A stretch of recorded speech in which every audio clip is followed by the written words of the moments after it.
Senhores senadores, senhoras senadoras, presidente Rodrigo Pacheco, eu quero destacar aqui o papel que o Senado tem desempenhado no tema da segurança pública. Recentemente, a Comissão de Segurança do Senado aprovou o projeto de lei que dá fim às saidinhas nos feriados e, igualmente, reintroduz o exame criminológico como critério para progressão de regime, ou seja, o criminoso condenado que cumpre pena passa a progredir, não só com base no tempo de pena cumprido e no bom comportamento, mas também com a verificação se ele realmente tem condições de avançar no novo estágio de cumprimento de pena. Dada a sensibilidade aqui do presidente do Senado, nós votamos com urgência esse projeto e hoje ele se encontra na Câmara com perspectivas de ser votado rapidamente. Avançamos uma discussão importante nessa semana na Comissão de Segurança, um projeto da minha autoria e da relatoria do ilustre senador Hamilton Mourão, que diz respeito às audiências de custódia. As audiências de custódia foram criadas no âmbito do Conselho Nacional de Justiça e elas visam permitir um contato direto entre o preso em flagrante e o juiz, para que o juiz possa ali deliberar se o preso em flagrante deve continuar preso ou ser colocado em liberdade. As estatísticas do CNJ revelam que cerca de 45% dos presos em flagrantes têm sido colocados em liberdade. O projeto não visa acabar com a audiência de custódia, não é esse o objetivo. O contato do juiz com o preso não é um problema em si, mas nós precisamos ter ali uma sintonia fina. Quando eu elaborei esse projeto, eu fiz uma pesquisa e nós encontramos espalhados aí em território nacional situações esdrúxulas de presos muitas vezes perigosos, responsáveis às vezes por até crimes sexuais, sendo colocados em liberdade. Presos em flagrante também portando armamento pesado, como fuzil, e em circunstâncias que apontam ser membro do crime organizado, sendo colocados em liberdade. E mesmo, às vezes, infratores, responsáveis por pequenos crimes, mas responsáveis reiteradamente por infrações penais, caso de pessoas envolvidas em múltiplos furtos, e situações até paradoxais de que alguém é libertado numa audiência de custódia e, em seguida, é preso novamente em flagrante por um novo crime no mesmo dia, no dia seguinte. Então, as audiências de custódia estão precisando de um ajuste fino. A Comissão de Segurança deu um primeiro passo essa semana, quando o senador Hamilton Mourão leu o seu relatório sobre o projeto, e essa análise está postergada, mas acredito que em breve nós poderemos nos debruçar sobre esse tema na Comissão de Segurança e, em seguida, também na CCJ, onde também devemos discutir outros projetos de igual natureza.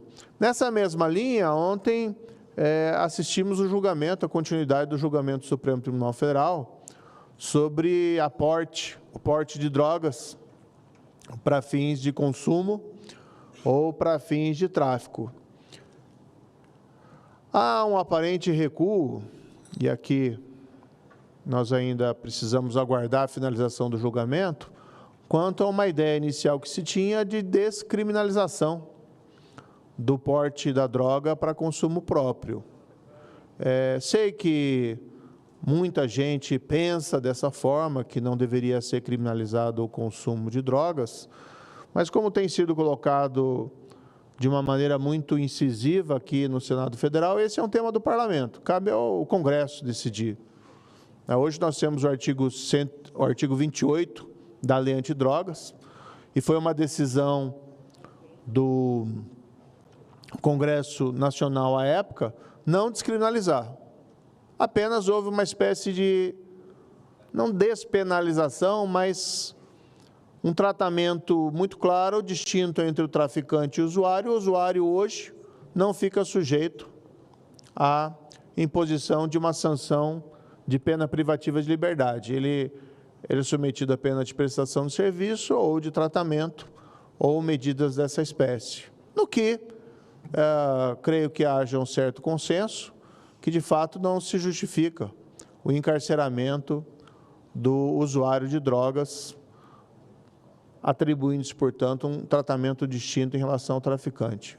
Não creio, conversando com as pessoas representantes das forças policiais, que haja um foco da polícia brasileira, seja polícia militar, ou seja, guardas municipais, não creio que haja um foco de persecução ou de investigação sobre usuários, até porque o resultado desse tipo de atuação policial é extremamente modesto. Então, não vejo a polícia preocupada em prender, em perseguir, levar para a delegacia usuários de drogas, com o que não creio que esse seja um problema que deve ser enfrentado pelas Cortes de Justiça, uma penalização excessiva dos usuários de drogas. Não me parece que esse seja a questão. De todo modo, caso se entenda pela descriminalização do porte ou da posse de drogas para fim de consumo próprio, essa tem que ser uma decisão do Parlamento. Não porque somos melhores do que o ministro Supremo, não porque o parlamentar é melhor ou pior do que o magistrado, mas porque nós ficamos sujeitos aí à aprovação ou reprovação periódica nas eleições. Essa decisão, no fundo, pertence à população. E nós refletimos essas aspirações da população, acertamos muito, erramos também nisso, mas quando nós erramos e proferimos, aprovamos leis que não são conformes ao que deseja a maioria da população, a população pelo menos tem a condição de nos substituir. Ontem, vendo os votos que foram proferidos, votos bastante cautelosos, há uma outra discussão no Supremo que diz respeito à definição do montante de droga para distinguir entre traficante e usuário. O que nós percebemos ali dentro dos ministros do Supremo, que estão tentando avançar nessa tese, é uma grande divergência mesmo entre eles. Mesmo entre eles não existe um critério muito claro do que seria o montante mais apropriado. Alguns falam em 60 gramas, outros falaram ontem em 10 gramas, uma quantidade bem menor. Outros ministros, como o ministro Fachin, o ministro André Mendonça, têm dito que esse é um assunto que deveria ser definido pelo parlamento também.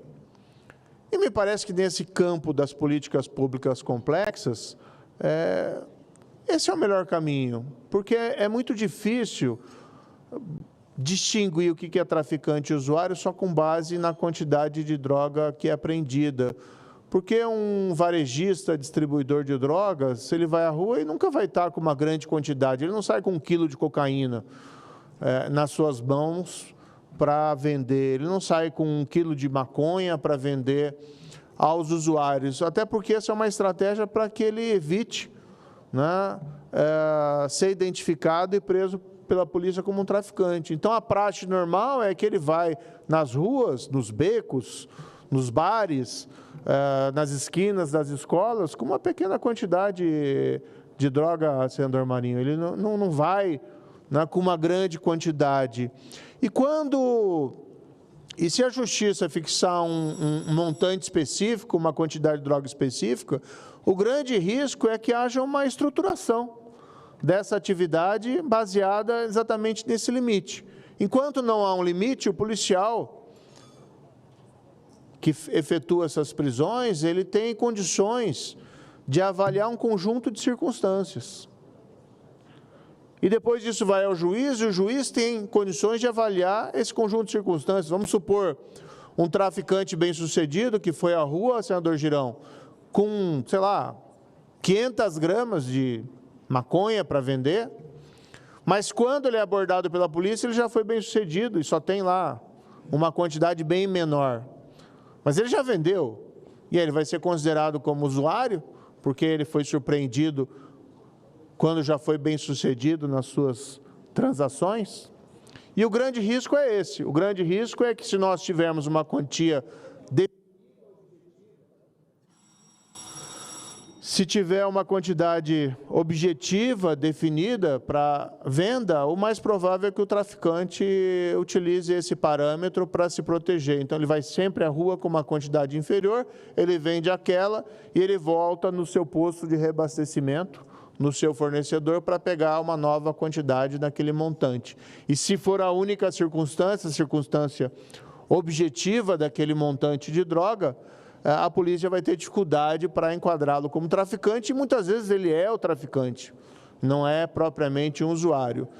Então, não quero aqui fazer uma crítica, né, ao Supremo Tribunal Federal. O Supremo se debruça sobre uma questão muito difícil e complexa, mas talvez aqui a prudência seja também recomendada, já que é um tema difícil.